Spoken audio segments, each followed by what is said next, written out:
याजसाठी केला होता अट्टाहास सेवटाचा देश गोड व्हावा. प्रस्तुत कीर्तन रूपी सेवेकरता घेतलेला अभंग देहूचे सुप्रसिद्ध साधू जगद्गुरु जगतवंदनीय श्रीमंत श्री तुकाराम महाराज यांचा बहुतेकांच्या परिचयाचा. जन्म झाला की मृत्यू ठरलेला आहे. मरणाच्या बाबतीमध्ये वशिलेबाजीचा संबंध नाही. मातुलो यस्य गोविंदम पिता यस्य धनंजया. अर्जुनासारखा वीर ज्याचा बाप होता भाऊरावजी आणि कृष्णासारखा मामा, तरी मदगे पाटील त्याच्या भाच्याला अभिमन्यूला नाही वशिल्यानं जगता आलं, मरावं लागलं. जगन्माता सीता ज्याची सून आहे, देवाचा राजा इंद्र ज्याचा मित्र आहे आणि ब्रह्मांडाचा धनी रामचंद्र ज्याचा पुत्र आहे, त्या राजा दशरथाचा विचार करा. 4 पुत्र त्या दशरथा, अंतकाळी एकही नव्हता. 4 पुत्राचा बाप राजा दशरथ मेला. पाणी रात्री 12 वाजता सुमंत प्रधानानं पाजलं. एकही पोर पाणी पाजायला नाही बापाला. जिथं देवाच्या बापाची प्रदीप दादा ही अवस्था झाली, तर मग आपल्या बापाचा काय हिशोब लावतो? हा प्रवास आहे. जीवन ही यात्रा आहे आणि प्रवास वयमानावर नसतो बापू, तिकिटावर. हे नीट ऐका, तिकिटावर प्रवास आहे. ज्याचं तिकीट जिथे संपलं तिथे त्या प्रवाशाला उतरावं लागतं. मग काही कधी कधी नातवाचं तिकीट आजोबाच्या आधी संपत, उतरावं लागतं. प्रवास आहे. केवल बिछड़ने के लिए.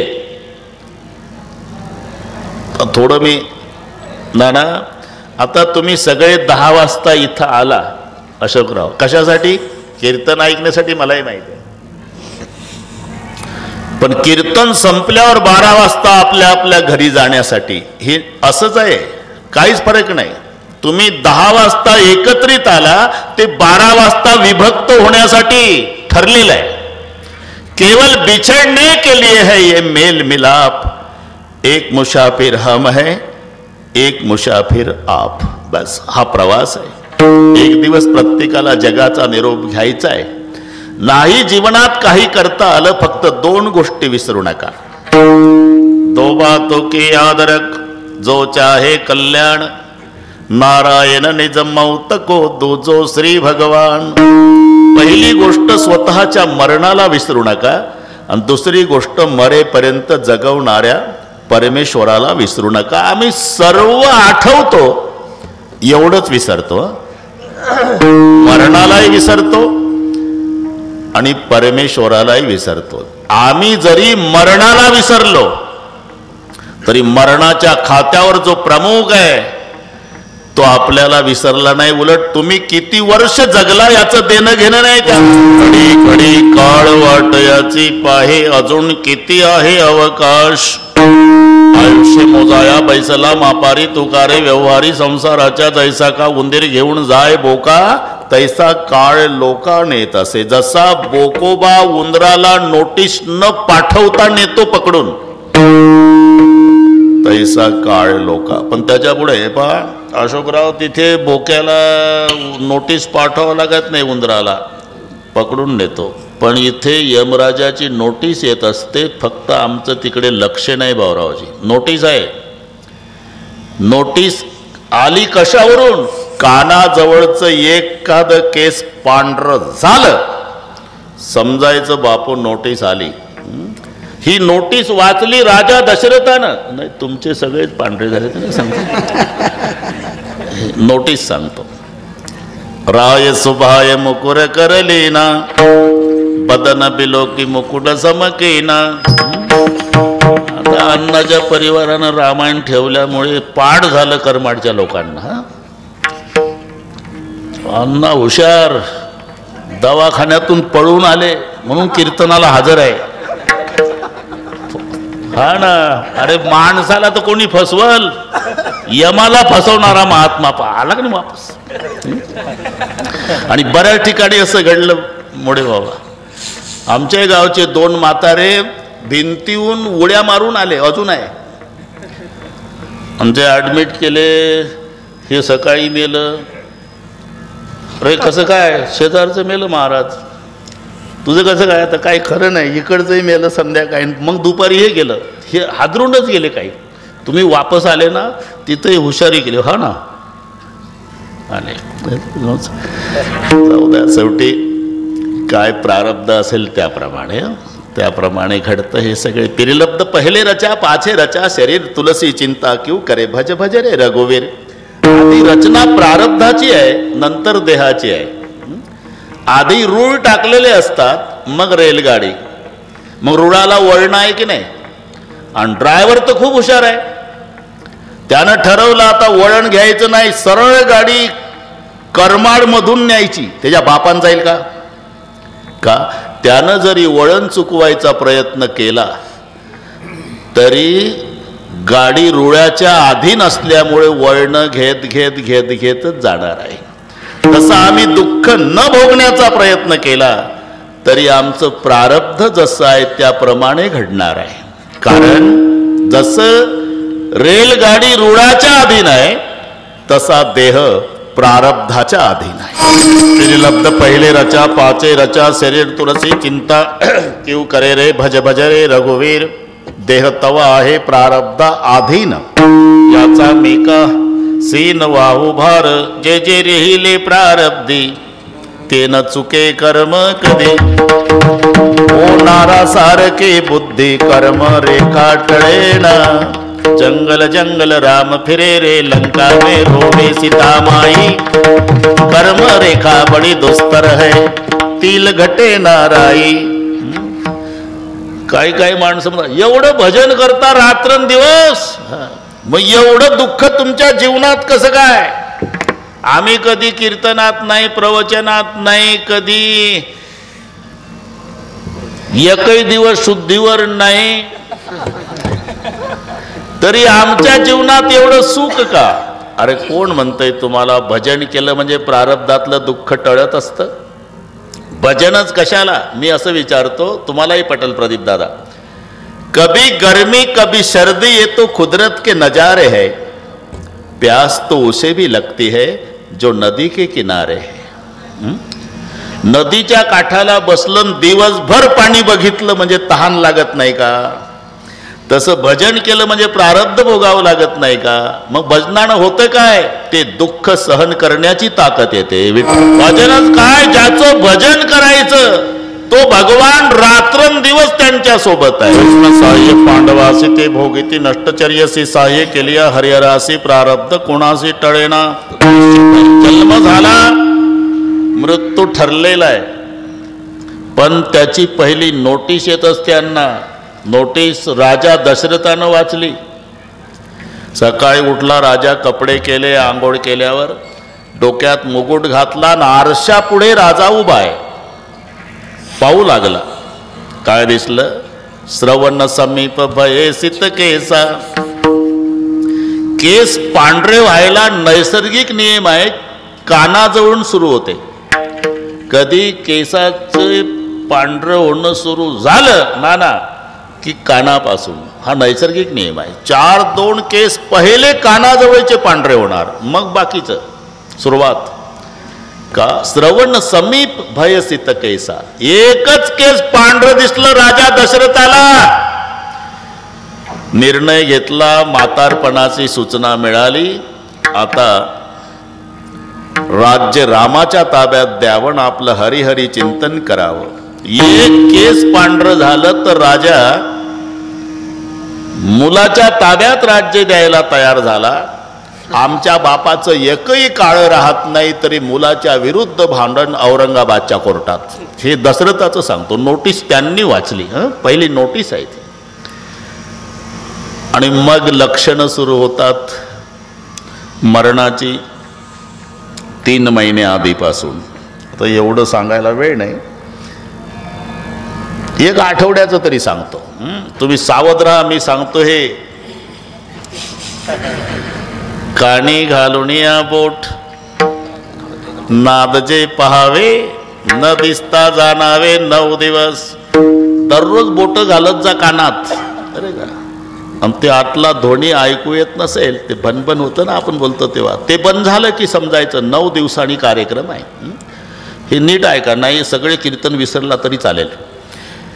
काणी घालून या बोट नाद जे पहावे न दिसता जाणावे 9 दिवस.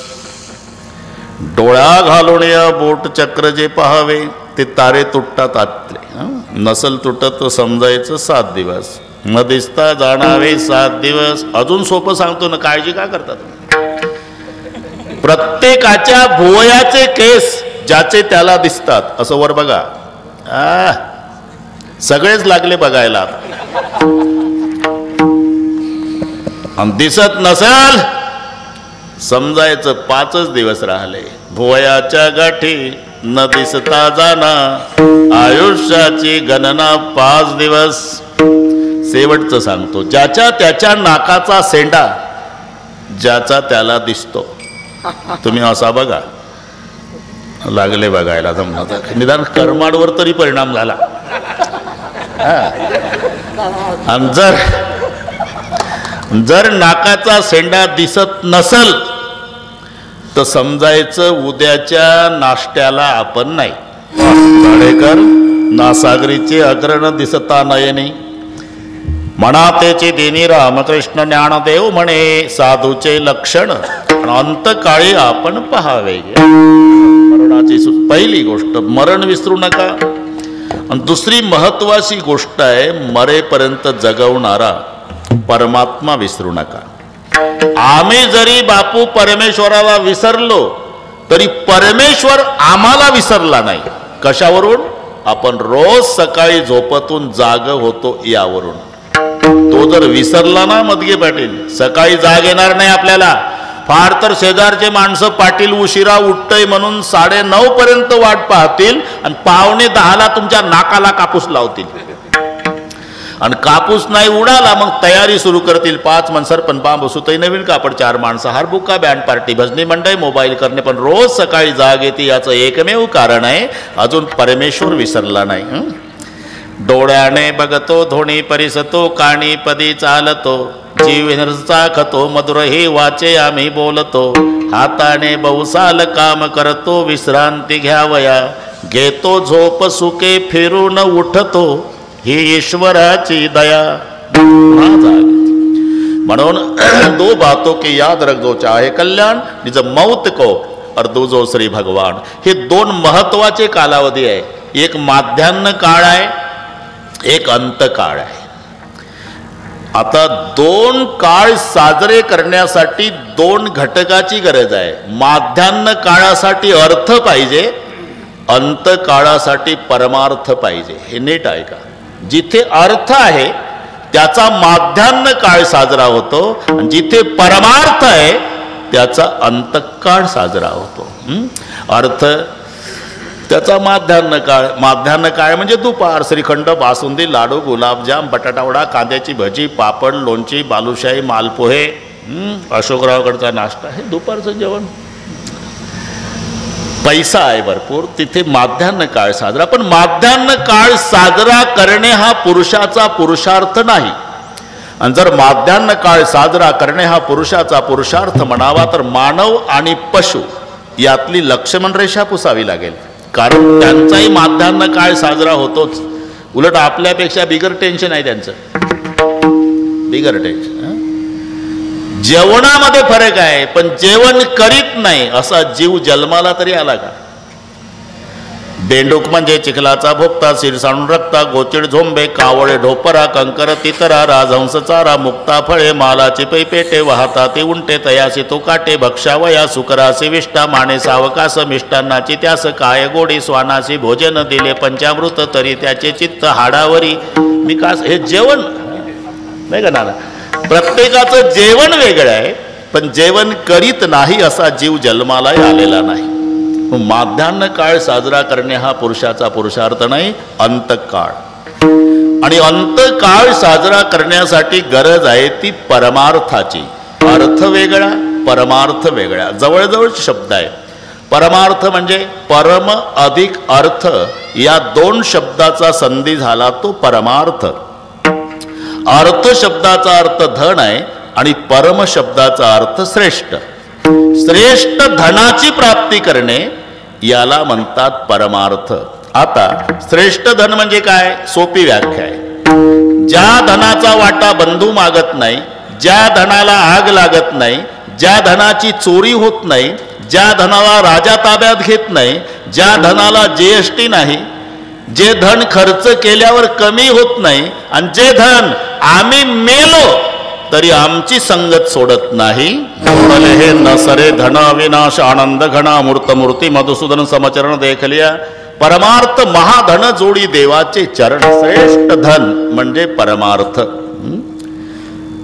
सगळे इथं राहील पण शेवटी सोबत तेवढंच येतं, तेवढं लक्षात. म्हणून न सरे कल्पांती जोडवेला भक्ती देव लाभ.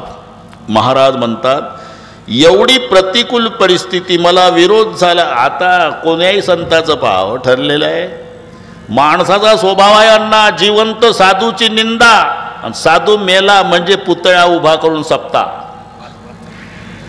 मी असं विचारतो, दया दुधाच्या घागरीची लाईन लागली बापू आळंदीला. ताजं दूध, दही, लोण्याचे गोळे, अभिषेकासाठी लाईन. थोडं डोळे लावून विचार करा, माऊलीला जर कोणी अर्ध फुलपात्रभर 2 घूट दूध प्यायला दिलं असतं तर, अरे खापर नाही दिलं मांडे भाजायला. आता चालू आहे कार्यक्रम प्रत्येक ठिकाणी, याचं ठरलेलं आहे. एवढा त्रास झाला तुकोबारायला, गावात राहू दिलं नाही. तक्रारी आल्या पाटलाकडे, बरं का अण्णा, पाटील दिवसभर काम करतो आणि आज टाळकुट्या डोकं उठवतो. टाळकुट्या याला ठेवा गावात, नाही तर आम्हाला सांगा गाव सोडायला. पाटलानं विचार केला, बापू गावकरी गेल्यावर पाटील की कोणाच्या बळावर? त्यापेक्षा एक हबप हाकलला तर काय बिघडल? तेव्हाच्या पाटलाचं डोकं सांगतो. दादा पाटील तिथलं चालू आहे. बोलवून घेतलं काय तुकाराम बुवा, काय तुमच्या भजनानं गाव वैतागलं, त्यांना त्रास होतो, याची जाणीव आहे मला. मग भजन बंद करा. खूप प्रयत्न केला पाटील बंद करण्याचा, पण भजन बंदच होत नाही. माझी मद झाली अनावर वाचा, छंद या नामाचा घेतला असे संतात, आणि आमच्यात हा फरक आहे अशोकराव. आम्ही भजन सुरू ठेवण्याचा प्रयत्न केला तरी बंद पडल्याशिवाय राहत नाही, आणि त्यांनी बंद पाडण्याचा प्रयत्न केला तरी बंद पडत नाही. जीवे झाला चढ नेगे अवसान ते पळ, नेने आणि काही धंदा नित्य ध्यातसे गोविंदा. असं आहे तर मग तुम्हाला गावात नाही राहता येणार. चालेल. तुकाराम महाराज निघाले, पण त्यांनाही प्रश्न पडला ना, आता काय खावे कोणीकडे जावे. गावी म्हटलं तेंडुलकर षटकार कसा मारे ना आज. आता मज भीक कोण घाली कोपला, पाटील गावीचे लोक निघाले. आता काय खावे कोणीकडे जावे, गावात राहावे कोण्या बळे. वृक्षवल्ली आमा सोयरे वणचरे पक्षी सुश्वरे आडवेती. भंडारा डोंगर गाठला, तिथं उपद्रव देऊ लागले लोक. मग घोराड्या डोंगरावर गेले, तिथंही त्रास द्यायला सुरुवात केली. तर मग भामचंद्र डोंगरावर गेले. इकडे दुष्काळ आटीला द्रवी नेला मान, स्त्री एक अन्न अन्न करता मेली. सावकार की बुडाली, गावात राहू दिलं नाही. मंबाजी सारख्यानी काठीने बदडलं तरी महाराजांनी भजन बंद केलं नाही. विचारलं, महाराज एवढा त्रास झाला तुम्हाला, सावकार की बुडाली, बायको दुष्काळात मेली, मंबाजी सारख्यानी काठीने बदडलं, डोंगर डोंगर फिरावं लागलं, तरी तुम्ही तुमचं भजन चालूच ठेवलं. हो, काय उद्देश? हे भजन केलं. एवढा त्रास झाला तुम्हाला, परिस्थिती प्रतिकूल झाली तरी मात्र भजन बंद होऊ दिलं नाही. काय उद्देश होता? एवढाच, शेवटचा दिस गोड व्हावा. मग शेवटचा दिवस गोड होण्यासाठी जन्मभर टाळ वाजवायची गरज काय होती तुम्हाला? का अंतकाळी ज्याच्या एकतारीवर चालतं चिपळा. अंतकाळी ज्याच्या नाम आले मुखा, तुका म्हणे सुका पार नाही. मग जर शेवटच्या दिवशी मुखाला नाम आलं तर गोड होतो ना शेवट. मग जन्मभर वाजवायचे टाळणं, भजन करायचं कशाला? आदल्या दिवशी करमाडचं भजनी मंडळ बोलून घ्यायचं आणि म्हणायचं भजन सुरू करा, मला मरायचं आहे. अरे एवढं सोपं आहे का? लेका काशीला मरायला जातात माणसं, 2-2 वर्ष काशीत राहतात, मरण येत नाही, शेवटी म्हणतात मरायचं काशीतच आहे. पण एकदा करमाडला जाऊन लेकरायची भेट घेऊन येऊन नातवात येऊन मरतं बुढा काशीहून वापस. एवढं सोपं नाही ते, एवढं सोपं नाही. मग अरे 4 दुःखाचं एकत्रीकरण मरणाच्या वेळेला, अनुताप, मोह, विश्लेषण आणि आगामी. ज्याला खाली टाकलं त्याला पहिलं अनुतापाचं दुःख होतं, बरं का भाऊरावजी? अनुताप म्हणजे पश्चाताप. मग ते मनात म्हणतं पांडुरंगा केवढ्या दिंड्या करमाडून जात होत्या, 85 वर्ष जगलो पण पंढरपूर पाहिलं नाही, याला म्हणतात अनुताप. काय जन्मा येऊन या केली म्या जोडी, आजी घडोघडी चित्ता येतो हे खाली टाकल्यावर. मी मरणार आहे आता, या वैभवाचं काय होणार? हे मोहाचं दुःख आहे. जीव जातून शरीर धरू धरू ठेवतं हे विश्लेषण ताटातुटीचं, आणि ते सारखं वर पाहतं हे आगामी. आणि त्यावेळेला वाटतंय का आणा भजनी मंडळ?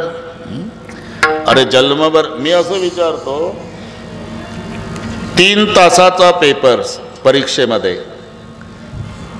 तो व्यवस्थित सुटण्यासाठी वर्षभर अभ्यासाची गरज काय अण्णा? आदल्या दिवशी 6 तास वाचायचं, 3 तासाचा पेपर आहे. पण त्याच्यात प्रकार आहे विद्यार्थ्यांचे. आता गुरुजी लोकांना चांगलं माहिती आहे. एक विद्यार्थी मी पहा, गरिबाचं असतं ते, जर्सी गाईची चारा पाणी करणारं, दार काढून डेअरीवर दूध नेणारं, शेण काढणारं, मायबापाला मदत शेतात करू लागणारं, तरी पुस्तक ठेवत नाही हातातलं, गरिबाचं लेकरू. आणि त्याला 100 पैकी 99 मिळाले तर गोठ्यात गेलं आणि रोगोरची बाटली घेतली. मायबाप धावत आले, काय करतो बेटा? आत्महत्या. का रे, नापास झाला? नाही आई. मग 1 गुण गेला. अरे 1 गुण गेला आणि 100 पैकी 99 मिळाले तर रोगोर पितो. आणि तो त्याचा बाप न तो करमाडमध्ये सकाळपासून कारमध्ये बसून पेढे वाटतात, 35 मिळाले म्हणतात. 35. हे गरीबाचं लेकरू रडून सांगतं आई त्याला 35 खूप झाले. का? वर्षात पुस्तक हातात घेतलं नाही त्यानं, आणि मी खाली ठेवलं नाही पुस्तक 12 महिने, मला 1 गुण का गेला? हे प्रकार सांगतो मी तुम्हाला. एक विद्यार्थी प्रश्नपत्रिकेची सूचना वाचत नाही, भरा भरा भरा उत्तर लिहितो, आणि एक प्रश्नपत्रिकेच्या सूचना वाचत बसतो. त्याच्यात 7 पैकी 5 सोडवा, मग आपल्या लायकीचा कोणता, त्याच्यातला एखादा अबकड 1 पोट विभाग सोडून अर्ध्या तासात घरी येतो. त्याची माय गल्लीत कौतुक करते. बाकीचे बसतात 3-3 तास लिहत. माझा बाळू रोज 40 मिनिटात घरी येतो परीक्षेत. तुला काय माहिती बाळूनं काय दिवा लावला शाळेत? आणि तो सूचना वाचत नाही, भरा भरा भरा उत्तर लिहितो. वेळ शिल्लक राहिली तर शांत डोक्यानं एकदा प्रश्नपत्रिका वाचतो, मग त्याला धक्का बसतो, बापरे आता काय करू? का? परीक्षकाची सूचना होती 7 पैकी 5 सोडवा, मी 7ही उत्तरं लिहिली, आता काय करू? मग तो परीक्षका करता विद्यार्थी उत्तर पत्रिकेत सूचना लिहितो की कृपया प्रश्नपत्रिकेवरील सूचना न वाचल्यानं माझ्याकडून 7ही उत्तरं लिहिल्या गेली, तरी वरील 7 पैकी कोणतेही 5 तपासा. याला अभ्यास म्हणतात, लक्षात घ्या. वर्षभर ज्यानं अभ्यास केला त्याचा 3 तासाचा पेपर व्यवस्थित सुटतो. म्हणजे 3 तासाचा पेपर व्यवस्थित सोडवण्यासाठी वर्षभर अभ्यासाची गरज आहे. तसं शेवटच्या दिवशी मुखाला नाम येण्यासाठी जन्मभर घेण्याची गरज आहे. महाराज म्हणतात घेतलंय मी याच्यासाठी केलं.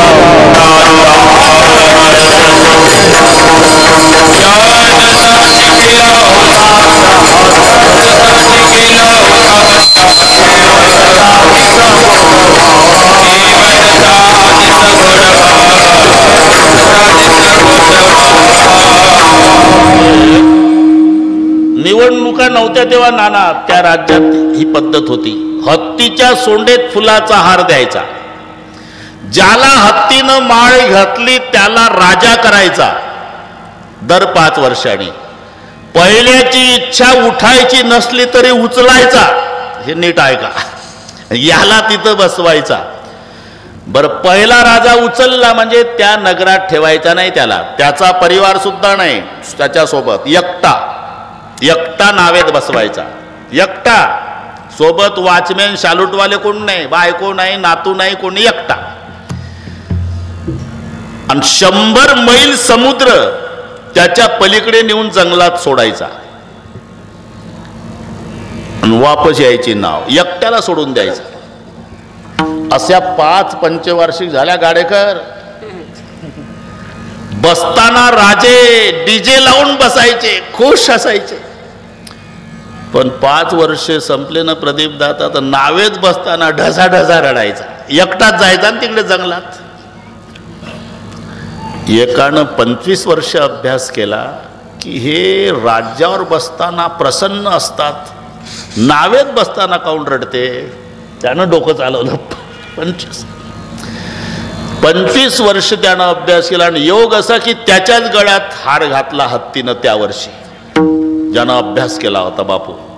तो बसला राज्यावर, पहिला उचलला आणि राज्य कारभाराची सूत्र हातात आल्याबरोबर, आता राजा होता तो, तर ऐकावं लागते. राजा त्याची सत्ता आहे. ठेवू दे ना, इथे आणून ठेवू दे, दे ठेवून. हा बरोबर, असू दे. असं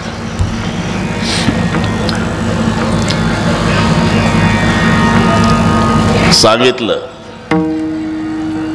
25 वर्षाच्या पुढची आणि 40च्या आतली सगळी लोक, मी सांगेल त्या दिवशी समुद्राच्या पलीकडे वास्तव्याला जायचं आहे. 2 वर्ष सगळी यंत्रणा तिकडे लावली.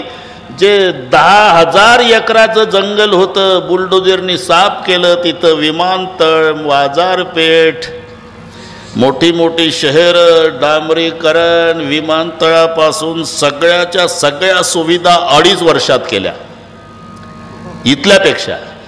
आणि सांगितलं माझ्या बायका पोरासह 25च्या वरचे 40च्या आतले सगळे राहायला तिकडे जा.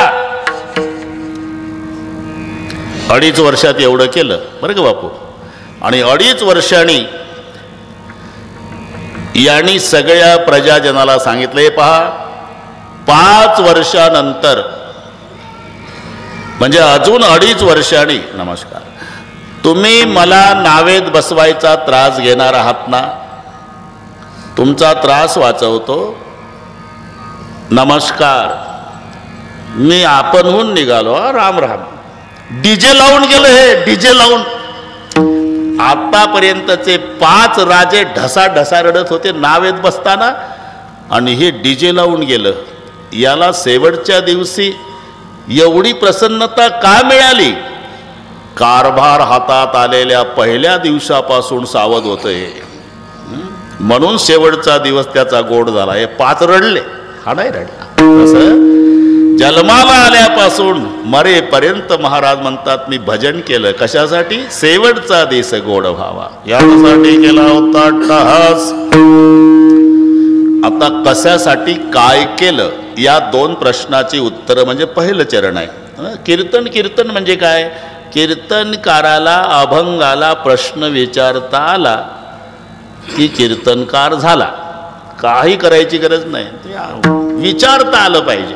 आता अभंग आपण ठेवला पुढे, विचारा कशासाठी? शेवटचा दिवस गोड व्हावा. काय केलं? केला होता अट्टहास. झालं ना. कशासाठी काय केलं याचं उत्तर पहिलं चरण. आता आपण 3रा प्रश्न विचारू. महाराज कशासाठी काय केलं हे आता 11:30 पर्यंत कळलं आम्हाला. हो, पण सध्याचं काय?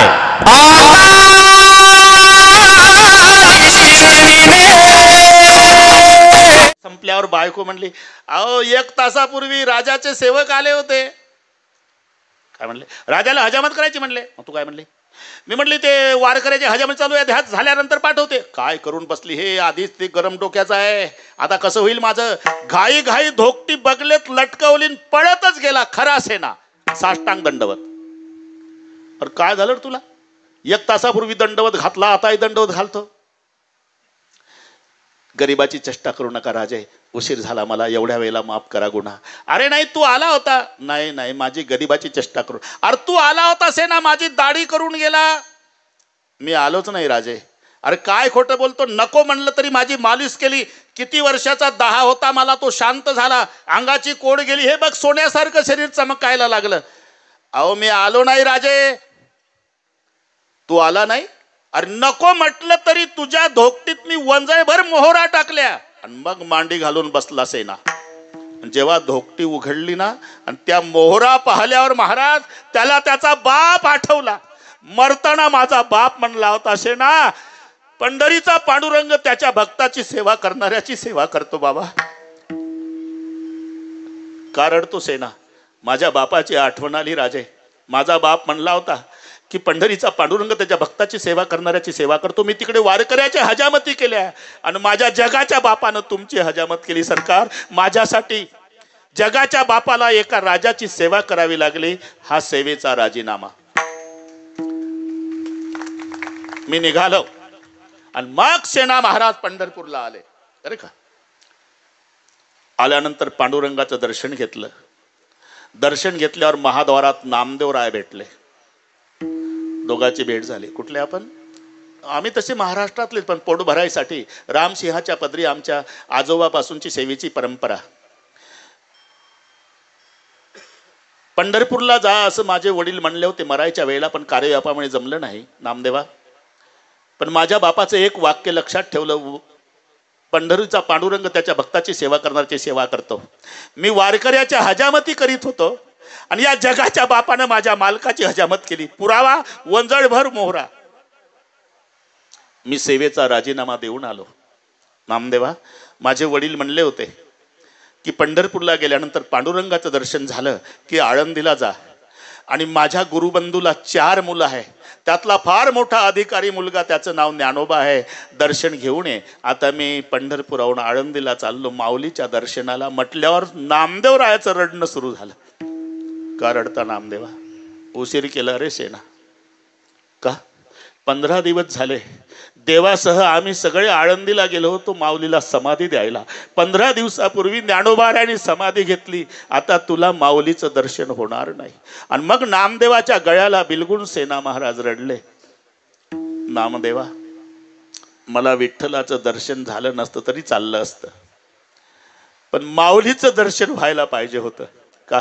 माझ्या बापानं सांगितलं की वर्णन करायला शब्द नाही, एवढे जगावर उपकार ज्ञानोबा आहे. केवढा केला उपकार, केवढा केला उपकार, केवढा केला उपकार, केवढा केला उपकार, केवढा केला उपकार, केवढा केला उपकार.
उपकार शब्द सहज आहे.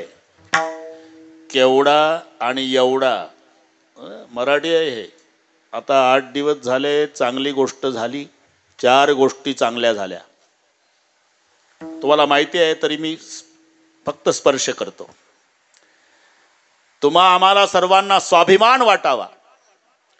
लोहगाव विमानतळ, लोहगाव विमानतळ, लोहगाव, त्याचं नाव झालं संत तुकाराम महाराज विमानतळ. एक पुन्हा देशी गाईला राज्यमाता दर्जा मिळाला. तिसरी गोष्ट, पुण्यश्लोक पदवी एका युगात एकाला होती बरं का बापू. पुण्यश्लोक सत्ययुगात नळराजा, पुण्यश्लोक त्रेतायुगात जनक राजा, पुण्यश्लोक द्वापार युगात धर्मराजा आणि पुण्यश्लोक कलियुगात अहिल्यादेवी. त्या अहिल्यादेवीचा जन्म ज्या जिल्ह्यात झाला त्या माऊलीला आता न्याय मिळाला, ते अहिल्यानगर झाले. चौथी गोष्ट, मराठी भाषेला आहे ना, ती आधी श्रीमंत आहे पण दुर्लक्षित होती. अरे भाषेची श्रीमंती कशावर असते? आता सुशिक्षित लोक बसलेले आहे, जास्तीत जास्त लोक त्याचा वापर करतात याच्यावर श्रीमंती नाही. भाषेच्या स्वरावर श्रीमंती असते. जितके स्वर जास्त ती भाषा श्रीमंत, जितके स्वर कमी ती भाषा गरीब. म्हणून जगातली सर्वात गरीब भाषा इंग्रजी आहे. 5च स्वराची आहे. ए ई आय ओ यू. बघा पाटील, 5च स्वर आहे इंग्रजीला. तुम्ही जी बढाई मारता ना, ती सगळ्यात गरीब भाषा इंग्रजी आहे. आणि जगाच्या पाठीवर सर्वात श्रीमंत भाषा मराठी आहे. तिला 16 स्वर आहे. 16 स्वर असलेली भाषा जगात फक्त मराठी आहे. म्हणून धनवान. काय लोक डोकं चालवतात. तुम्ही म्हणता महाराज मराठी गरीब, आपलं मराठी श्रीमंत, इंग्रजी गरीब. हा, मग इंग्रजी सगळ्या जगात चालते आणि मराठी फक्त महाराष्ट्रात. अरे इथंच उत्तर आहे का? व्यापून असते ती गरिबी, मोजकी असते ती श्रीमंती आहे ना. अरे कोण्या गावात जा पाटील, 10च घरं श्रीमंत असतात, 90 गरीब आहे. गरिबी व्यापून आहे, श्रीमंती मोजकी आहे. तुम्हाला कोण्याही विमानतळावर जगात गरिबीचं दर्शन आहे. इंग्रजी शब्द तुमचं स्वागत करायला आहे, पण श्रीमंतीचं दर्शन घ्यायचं असेल तर महाराष्ट्रातच यावं लागतं. छातीला हात लावून माऊलीनं माझा मराठाची बोल कौतुके अमृता तेही पैजा जिंके. अरे इंग्रजीचा एकच शब्द पाठ करायचा असतो राजा, KING. किंग मीन्स राजा. बस कुठेही जाऊ द्या, किंग मीन्स राजा. तसं मराठीत नाही भागत.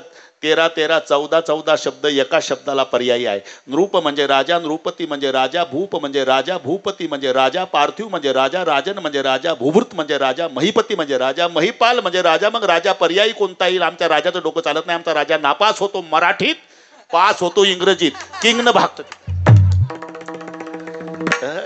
अरे जसा चेहरा बदलल तसा अर्थ बदलतो महाराज. असं शब्द सर्वांच्या परिचयाचा ना.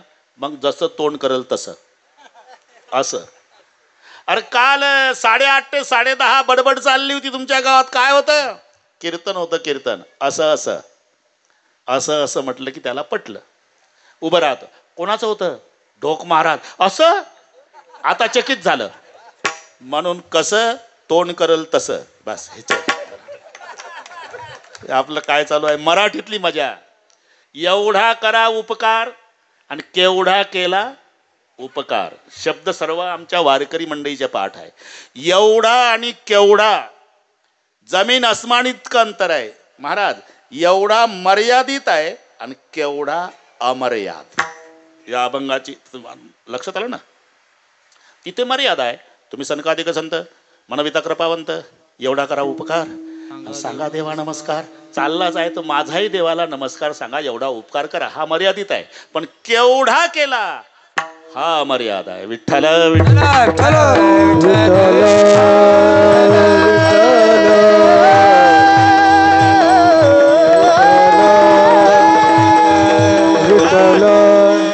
एवढा केला म्हणजे हे पहा.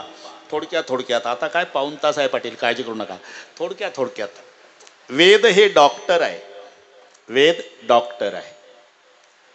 भगवान कृष्ण आमचा बाप आहे. ज्ञानेश्वर महाराज आमची आई आहे. गीता हे औषध आहे. बाळ आजारी पडलं की काम बापाचं सुरू होते. बाळाला घेतो बाप, दवाखान्यात नेतो. डॉक्टर म्हणतात इथे झोपवा, तपासण्या होतात आणि मग बाटली लिहून देतो. ती बाटली घेऊन या. आणली. 2 चमचे सकाळी, 2 दुपारी, 2 संध्याकाळी. अमकं खायला द्या, तमकं खायला देऊ नका. 140 रुपये काढा. इथं काम संपलं डॉक्टरचं. तसं वेद अहितापासून काढिती, हित देऊनी वाढविती, नाही श्रुती परवती माऊली जगा. हे डॉक्टर आहे वेद. आता बापाचं काम सुरू होते. कडेवर बाळाला घेतो दवाखान्यातून येताना आणि हातात बाटली घेतो. बाटली म्हणजे हे औषधाची. आपला दवाखान्यातला कार्यक्रम चालू आहे, भले त्या बाटलीकडे जाऊ नका. बाटलीला आणि बाळाला घेऊन बाप घरी येतो. आई जवळ देतो. हे बाळ आणि ही बाटली 2 चमचे सकाळी, 2 दुपारी, 2 संध्याकाळी दे. अमकं खायला दे, तमकं खायला देऊ नको. आता ऑफिसची वेळ झाली, मी ऑफिसला चाललो. बापाचं काम संपलं. तपासण्या करून औषध लिहून दिलं, तिथं डॉक्टरचं काम संपलं. बाटलीन बाळ आईच्या ताब्यात आणून दिल्यावर बापाचं काम संपलं. तिथून काम सुरू होते आईचं. बाळाला मांडीवर घेते आणि बाटली हातात घेते. पहिल्यांदा आई बाटलीचं सील तोडते, औषधाच्या बाटलीचं. तसं गीता औषध आहे.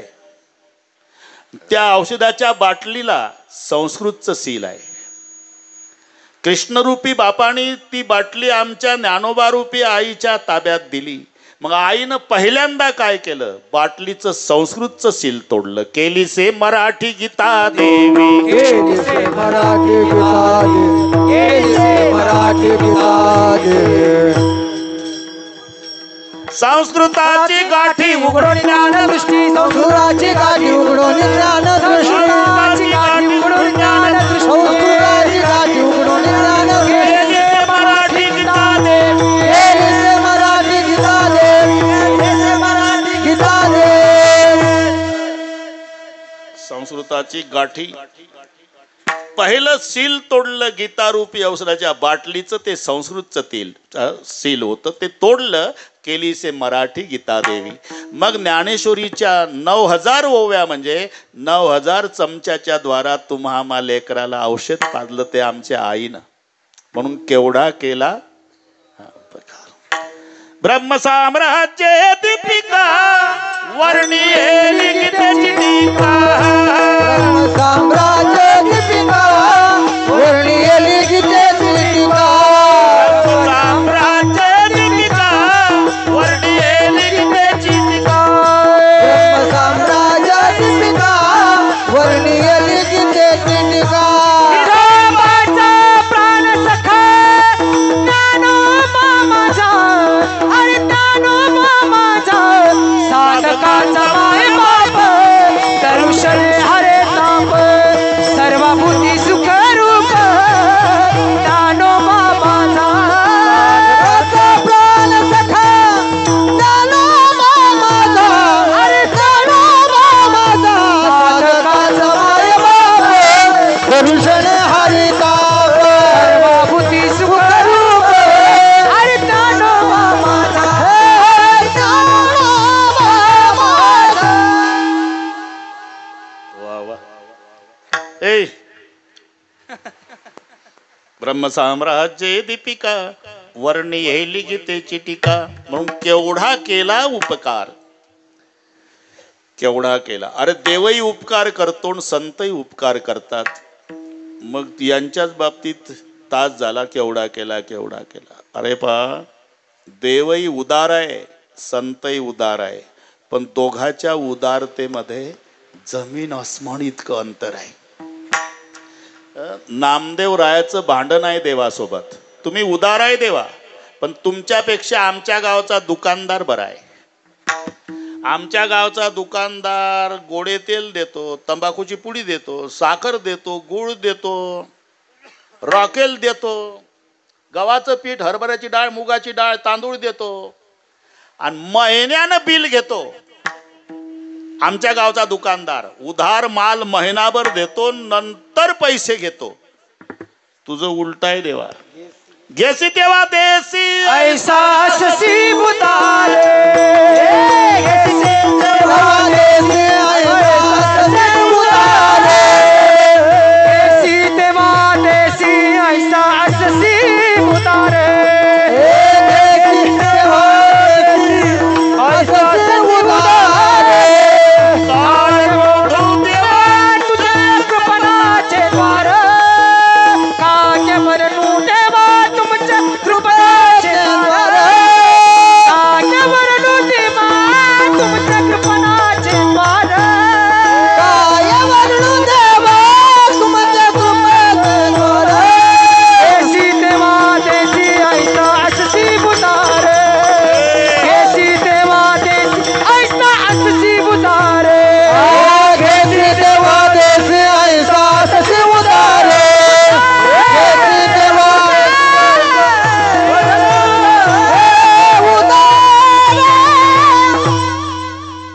घेसी तेव्हा तेसी ऐसा ससी उदार. तू उदार आहे, पण आधी घेतो आणि मग देतो. देव म्हणले कुठेही माझा 7-12 ओपन करता, घेसी तेव्हा देसी. सांगा बरं कोणाचं काय घेतलं, कोणाचं काय घेतलं नंतर बघू. माझा प्रश्न आहे देवा, घेतल्याशिवाय कोणाला काय दिलं? सांगत्वा कवना काय दिले, सांगत्वा कवना काय दिले, हे सांगतो कवना काय दिले, सांगतो कवना काय दिले. उदाराचा राणा म्हणविसी आपणा, उदाराचा राणा मनविसी आपणा, उदाराचा राणा मनविसी आपणा, उदाराचा राणा मनविसी आपणा. सांगतो कवना काय दिले, सांगतो कवना काय दिले, काय दिले, सांगतो कवना काय दिले, सांगतो कवना काय दिले, काय दिले. उदाराचा राणा म्हणविसी आपणा. सांग त्वा कवना काय दिले. हे थोडस आवाज वाढून बोलणं म्हणजे भांडण आहे ना. सांग त्वा कवना काय दिले, सांग त्वा कवना काय दिले, सांग त्वा कवना काय दिले. द्रौपदीला अन्न दिलं नाही का? माहिती आहे देवा. एवढे आकांती मागसी भाजी पान आणि मग दिले अन्न ऋषी लागी. पहिलं भाजीचं पान खाल्लं तिचं, मग अन्न दिलं. घेसी तेव्हा देसी. बरं ते जाऊ दे. सुदामजीला नगरी सोन्याची दिली. देवा ते उपवाशी आलं होतं आणि तू बदामचा शिरा खाऊन उभा होता दारात, तरी त्यालाच विचारलं भाभीजीने क्या भेट पठाई, चावल 3 पसे सुदाम जी को देखत श्याम हसे. त्याचे मुठभर का होईना गरीबाचे पोया हादी खाल्ले, मग तया उत्कृष्ट राज्य दिले, मग तया उत्कृष्ट राज्य दिले, मग तया उत्कृष्ट राज्य दिले. मुठभर पोयासाठी मणकेले हळूवट, तर पोयासाठी गणकेले हळूवट, मुठभर पोयासाठी मणकेले हळूवट, मुठभर पोयासाठी गणकेले हळूवट, मग तया उत्कृष्ट राज्य दिले, मग तया उत्कृष्ट राज्य दिले, तया उत्कृष्ट राज्य दिले. अरे बरं का सुनील भाऊ, कीर्तनकाराच्या बोलण्याला पुरावा असावा. आता ठोका ठाक्याच भरपूर चालल्या, काय अभंगाचा आधार नाही, काय नाही. एक गोष्ट संपली की दुसरी, ती संपली की तिसरी, आणि त्याच्याही तारखा मिळत नाही. हे विशेष आहे. अरे आपण कशाच्या आधारे बोलतो हे प्रमाण श्रोत्याच्या पुढे ठेवलं पाहिजे.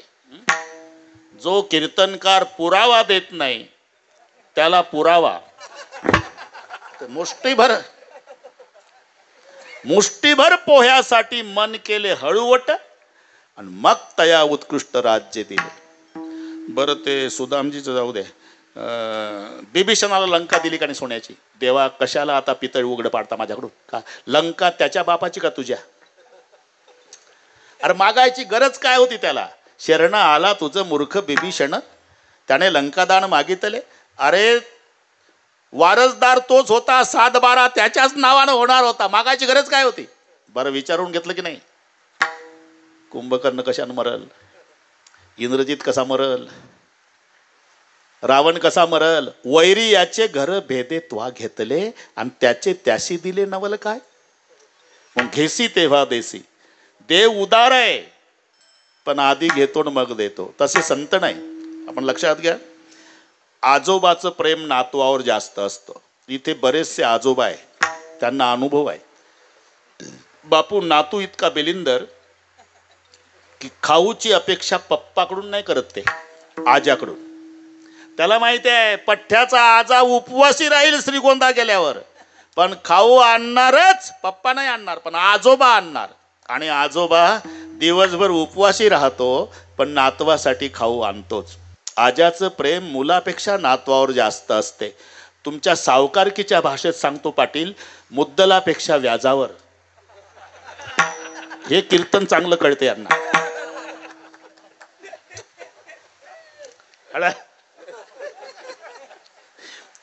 आजाचं प्रेम नातवावर. पण असाही एखादा कंजूस आजोबा सापडतो की तो विंचू उतरायचा मंत्र नातवाला शिकवत नाही मरेपर्यंत. का? त्याला माहिती आहे याला मंत्र शिकवला म्हणजे माझी तंबाखूची पुडी गेली. विंचू चावलेलं कोणीतरी येतं, आजोबा राख लावून देतो, 2-4 फुंका मारतो, काढ 50 रुपये. नातवाला शिकवल्यावर माझ्याकडे कोण येईल? मरेपर्यंत आजोबा नातवाला विंचू उतरायचा मंत्र शिकवत नाही, पण भवसागर तरुण जायचं तंत्र ज्या संतांनी समाजाला शिकवलं ते केवढे उदार. उदार तुम्ही संत, उदार तुम्ही संत, उदार तुम्ही संत, उदार तुम्ही संत, उदार तुम्ही संत,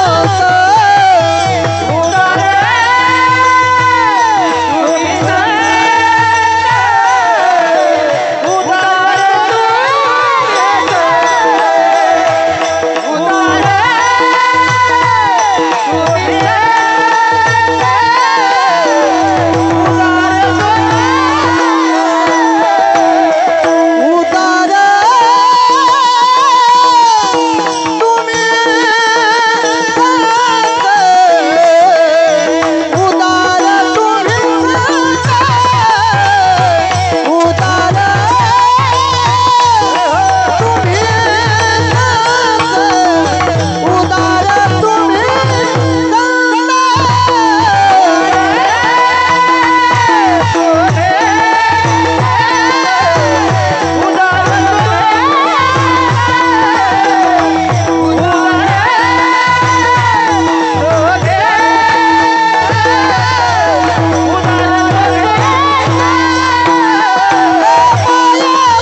गायनाचार्यासाठी मृदंगासाठी एकदा टाळ्या वाजव.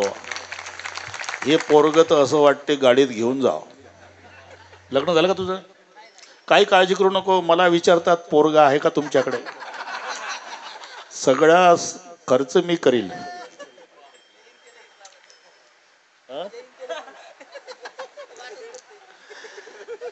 सुंदर बरे का. आडळगाव गावकर ग्रामस्थ ही गुणवान मंडळी तुम्ही व्यवस्थित या ठिकाणी आणली, याच्यात काटकसर केली नाही म्हणून धन्यवाद तुम्हाला. हे संप्रदायाचं सौंदर्य आहे.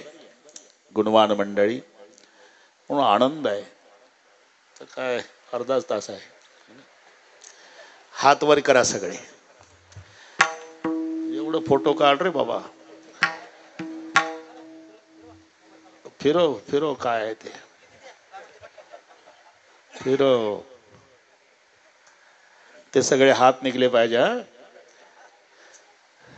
जाऊ द्या उद्या पेपरला पहिल्या पानावर कळू द्या मोठ्या मोठ्या शहरातल्या लोकांना की छोटे छोटे गाव केवढा मोठा उत्सव करतात. रौप्य महोत्सवानिमित्ताने आढळगाव येते भजन करणारा जनसागर. एका तालात बरं का. मी सांगतो तसं थोडी हार घालायची घाई करू नका. मला 2 मिनिट आनंद लुटू द्या.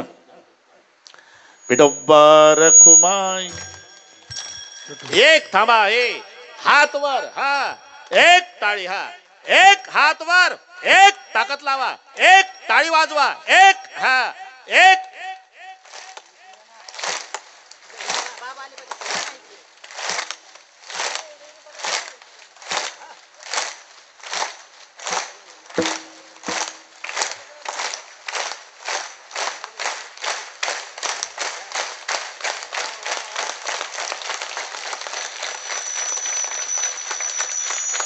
विठोबा रखुमाई. विठोबा रखुमाई. विठोबा रखुमाई. विठोबा रखुमाई. तुकाराम. विठोबा रखुमाई. विठोबा रखुमाई. विठोबा रखुमाई. विठोबा रखुमाई. विठोबा रखुमाई. विठोबा रखुमाई. विठोबा रखुमाई. विठोबा रखुमाई. काम होईल आपले. मना चाल. उदार तुम्ही संत संत. उदार तुम्ही संत संत. उदार तुम्ही संत संत. उदार तुम्ही संत. माया बाप कृपावंत. माया बाप कृपावंत. केवढा केला उपकार. उपकार केवढा केला उपकार. माया बाप कृपावंत. माया बाप कृपावंत. केवढा केला उपकार. केवढा केला उपकार. काजवानु मी पामर. काजवानु मी पामर. काजवानु मी पामर. काजवानु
तात्या महाराज के जोग महाराज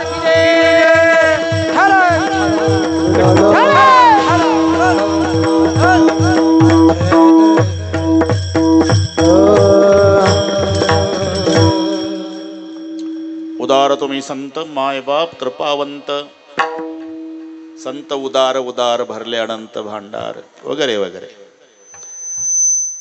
पुन्हा मायबाप कृपावंत दोन शब्द पुढचे आहे. माय आणि बाप व्यवहारात वेगवेगळे असतात. जिच्या पोटी जन्म घेतला ती माय, जन्माला कारणीभूत तो बाप, पण परमार्थामध्ये मायबाप दोन्ही एकच असतात.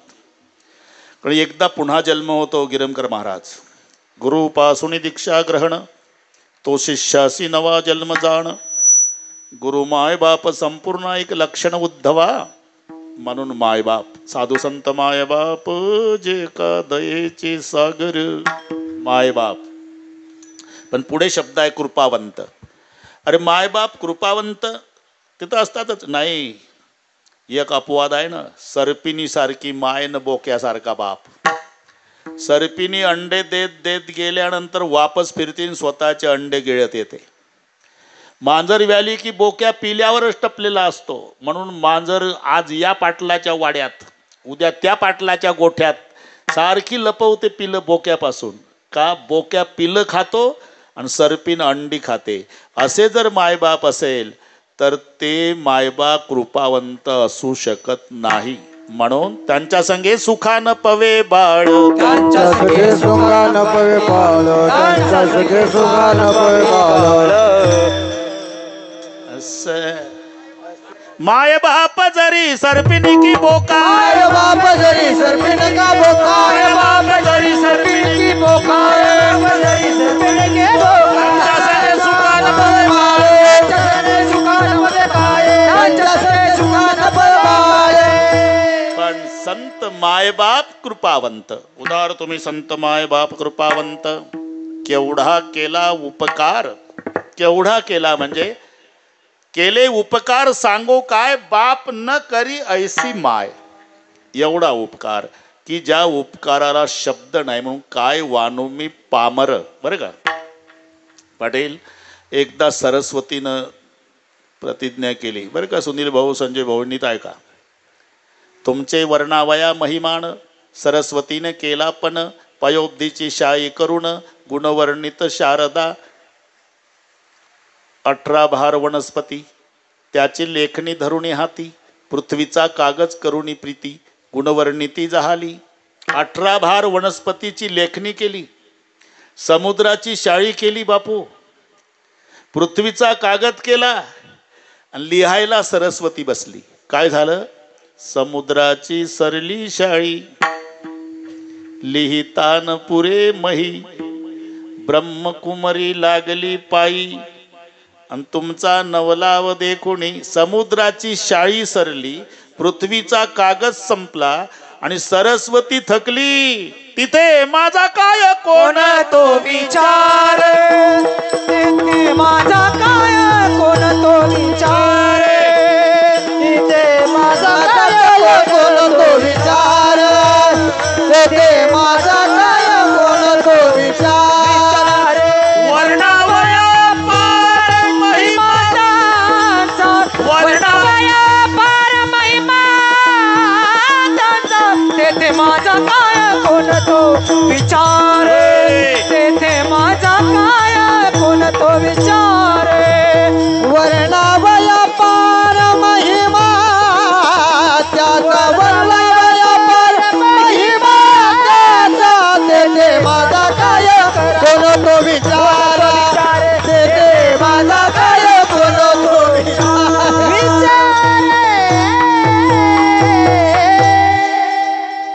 तेथे माझा काय कोण तो विचार, वर्णावया पार महिमा त्यांचा, काय वानू मी पामर. अहो केवढा केला, केवढा केला, केवढा केला म्हणजे माऊलीनं नेमकं केलं काय? जड जीवा उद्धार केला, जड जीवा उद्धार केला, शाबास, शाबास. जड जीवा उद्धार केला, जड जीवा उद्धार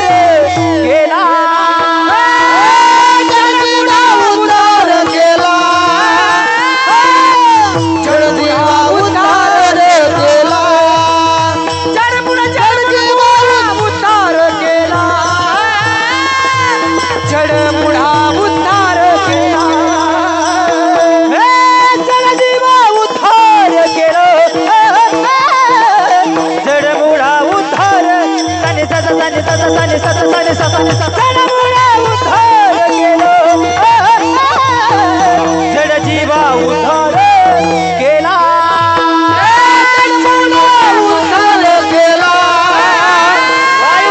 जडमोडा उद्धार केला जडमोडा उद्धार केला जडमोडा उद्धार केला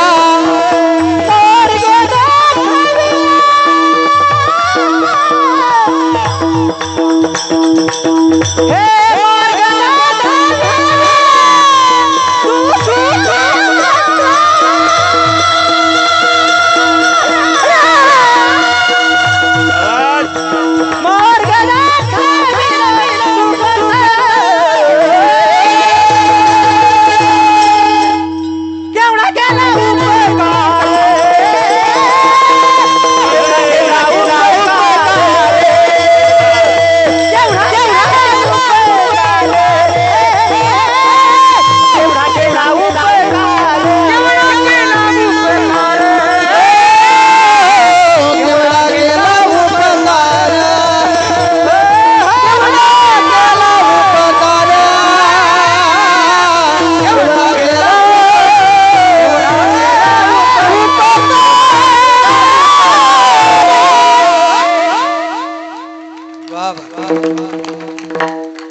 अरे सुनील संजू अशीच जोडी ठेवा रे बाबा शेवटपर्यंत आणि कुठेही दोघच जात जाय सप्ताहाला ते मग एक असला आणि दुसरा लागला की जमत नाही गोडी नाही येते कोणताही सप्ताह ना ते मी सांगत जाईन दोघं युवराज तू त्याच्या माग पुढं दोघं ठीक आहे विठ्ठल